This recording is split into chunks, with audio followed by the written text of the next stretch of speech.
everyone.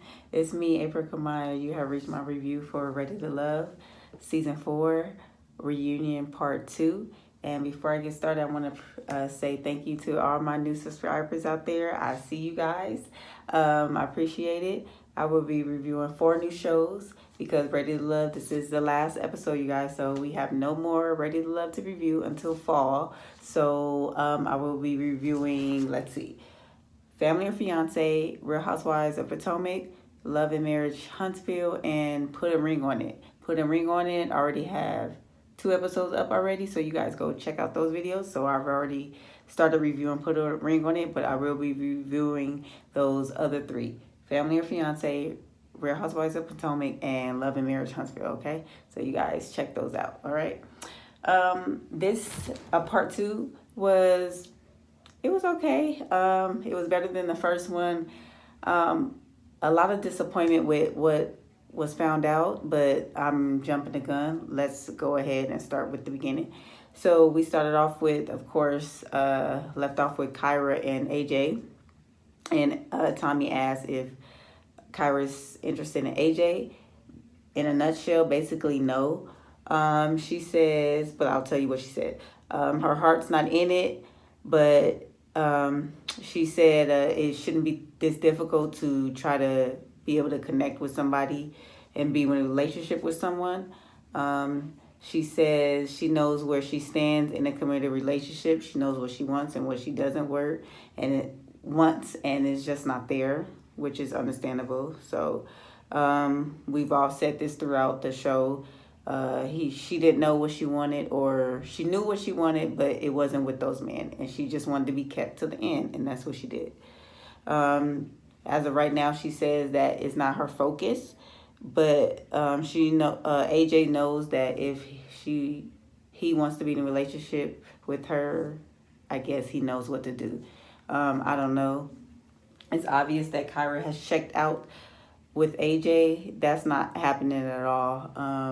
I think once, I guess, she left and found out that he was creeping around with, what's her name? Alexis. I think that was like a sign of like, you know what, he's not serious, and he's the guy that I pretty much knew he was, but was giving him a second chance. So there's no more AJ and Kyra. So we get a package of Troy. I don't even know why they even gave this slime ball a package, but I guess. So they did. The guy that kissed every person on the cheek, that's Troy. So Tommy asked how many people he offered trips to. 3 people raised their hands. I don't even remember which one. Don't care. How many he kissed. It was like 4 or 5. As Tommy mentioned, half the cast.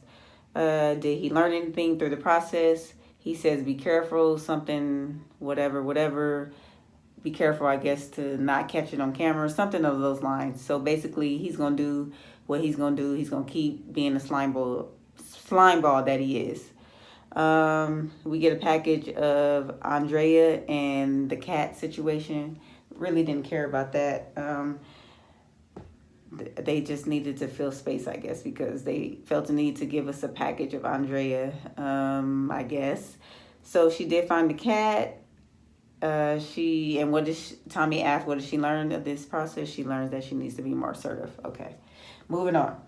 So we get a package of Kyra and Jason's relationship, which is what I wanted to see and what I was interested in, right?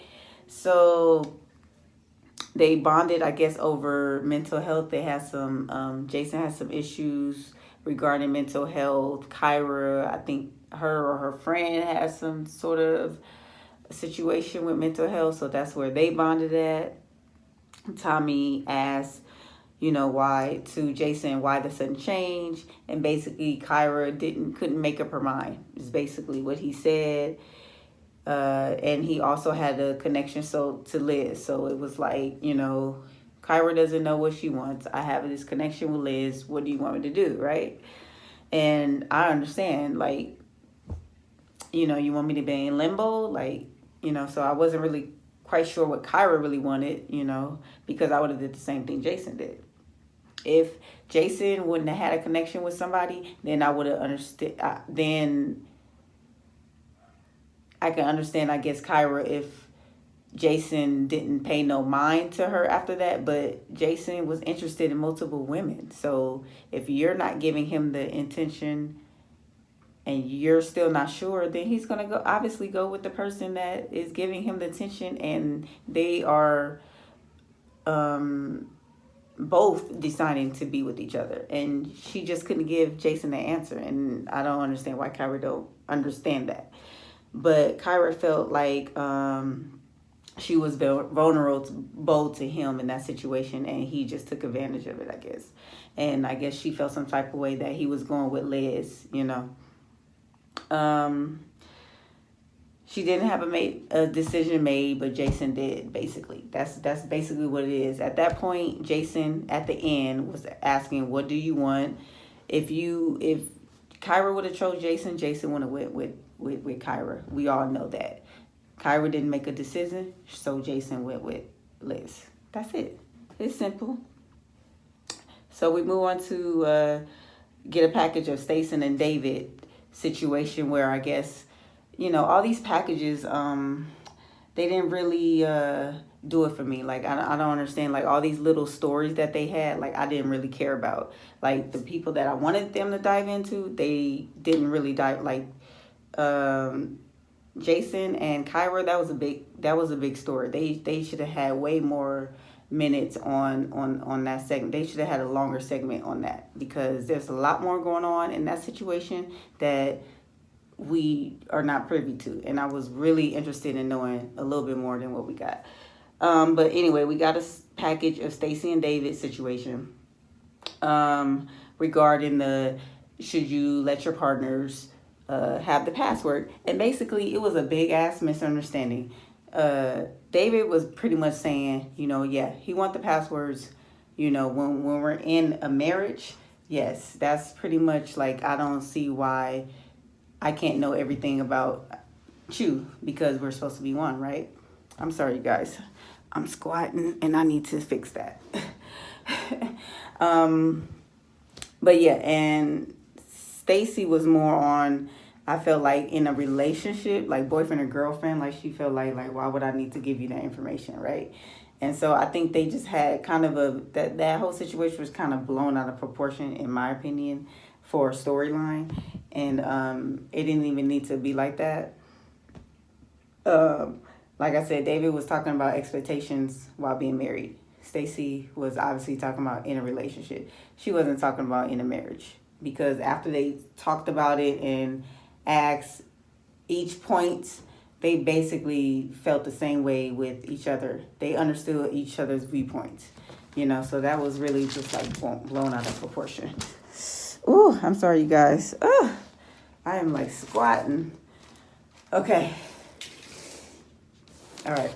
So we get a package. Oh my God, this is another one. Joelle and Vernisha. So I'm just like so confused on like what happened. So Tommy notices obviously the distance. Obviously they're sitting far apart between them. The tension, you can see it through the TV. And basically Vernisha was like 2 weeks after they filmed, he changed. He switched up. He slowed everything down. He says he was moving. I guess he felt like she was moving too fast. In my opinion, I think everyone felt that way. And I think that went along the lines of with his family saying that she liked him more than her. I think that's why he was feeling that way, and I feel like he should have just voiced that, because she wouldn't feel so angry at him. So I think Joelle definitely should have voiced that to him. So what else? She also mentioned that she felt like Joelle was hanging out with Stacey more than he was. I didn't really understand that. I guess, as he called it, he likes to go to watch parties. So I guess he was going to a lot of watch parties with Stacey, or I don't know. I'm just so confused because it looked like Stacy and what's the other with Chrysanthemum, like they were like confused at what was going on with that situation. But yeah, there's a lot of mistrust with Vernisha and Joel. There's a lot of stuff going on that is like, what? You know.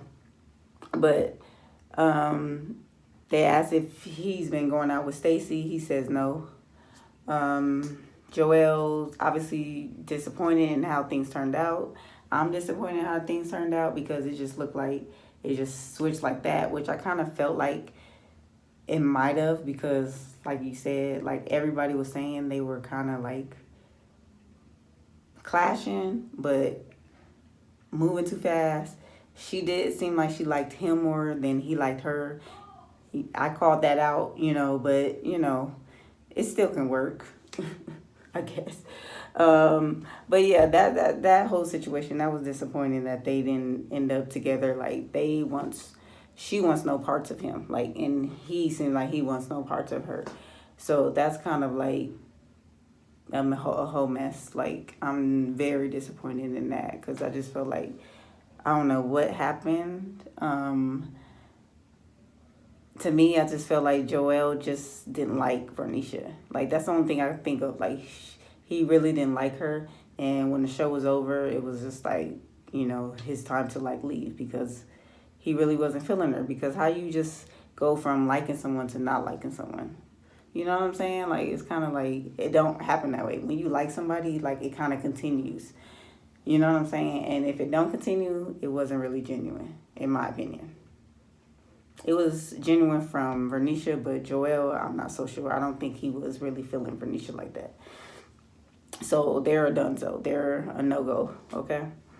So we get a package of David and Liz's journey. That's like a big old mess. They basically have a whole big old lie. He says he didn't confront her about the whole Liz and Jason kiss, and she says he did, and just like, oh my gosh. That was just a big old mess. But anyway, basically everybody was getting on David because it basically felt like he was self-eliminating before Liz did. Like, Tommy had brought up, like, it was 2 incidents where he had to let somebody go and they took it. But when it was time for Liz to talk to him, he couldn't take it. He self-eliminated, and that's what he did. He didn't admit to it, but that's what he did. He was being a little punk, and he didn't want to get fired, and he self-eliminated. So we get a package of the Jason and Liz journey together. Those two, I don't even know how to...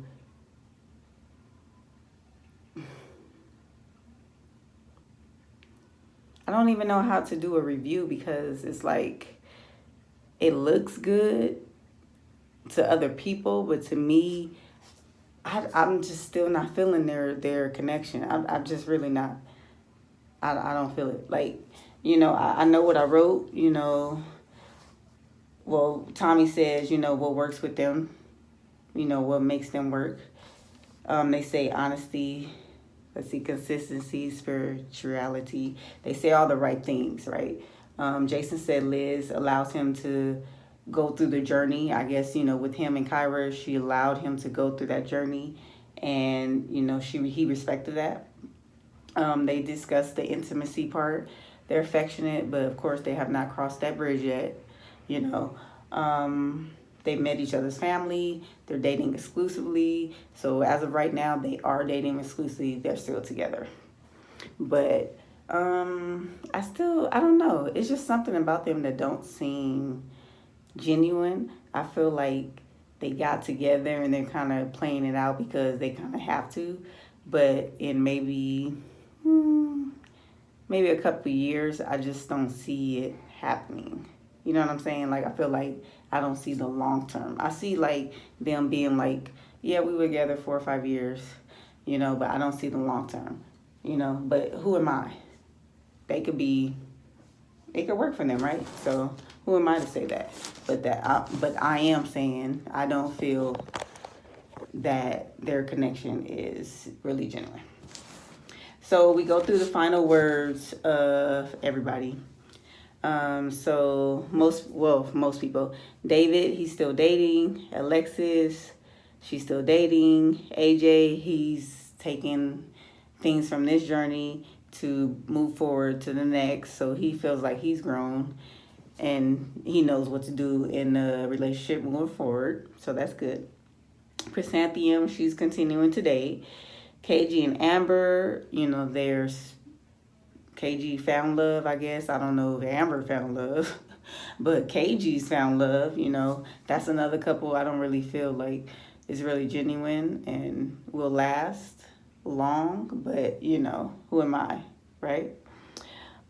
Jason and Liz, they've headed in a positive direction, so we'll see about them. And next season is in DC, right? And then we end, and that was it. Like I said, it was better than the first one, but it was okay. I think everybody is just full of shit, right? And then at the end, we see this little clip of what's his name, Troy, little slime ball ass, talking about he trying to come back. Basically, he trying to be like the KG, trying to come back for the next season for DC. Like, no, we don't want your ass. We don't like you. You're a slime ball, Troy. Get off my TV, okay? Anyway, that was it for Ready to Love. Go ahead and like, comment, and subscribe to my channel. Remember, I am reviewing 4 shows after this goes off, all right? So please be on the lookout for those videos, all right? Again, please like, comment, and subscribe to my channel, and I will see you guys on the next video, all right? Take care. Bye.